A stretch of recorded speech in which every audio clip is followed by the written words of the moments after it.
আসসালামু আলাইকুম, সবাইকে স্বাগতম।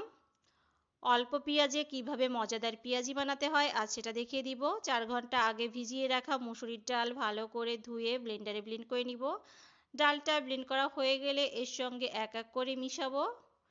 1.5 কাপ বাঁধাকপি কুচি, 1 কাপ পেঁয়াজ কলি কুচি, 1 কাপ পেঁয়াজ কুচি, 10 থেকে 12টা কাঁচামরিচ কুচি।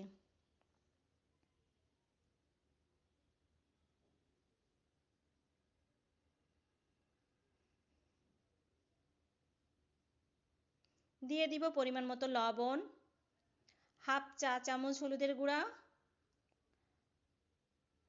হাফ চা চামচ শুকনো মরিচ গুঁড়া, হাফ কাপ চালের গুঁড়া। সবগুলো উপকরণ একসঙ্গে ভালো করে কষলে কষলে মাখিয়ে নিব।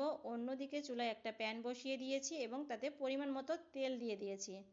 তেলটা গরম হতে থাকবে, অন্যদিকে আমি মিশ্রণটা মাখাতে থাকছি। মিশ্রণটা মাখানো শেষ। এবার পেঁয়াজের আকৃতি করে তেলে ছেড়ে দিব।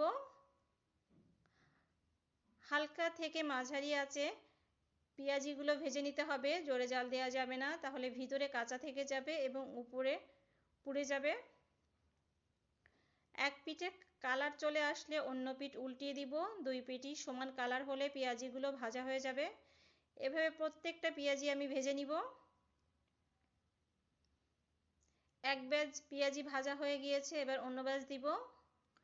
এভাবে বাসায় পেঁয়াজি তৈরি করে দেখবেন পেঁয়াজিগুলো অনেক মজাদার এবং মুচমুচে হয়েছে এবং অনেকক্ষণ এটা মুচমুচেই থাকবে। সবাইকে ধন্যবাদ আমার ভিডিওটা এতক্ষণ দেখার জন্য। সবাই বাসায় ট্রাই করে দেখবেন।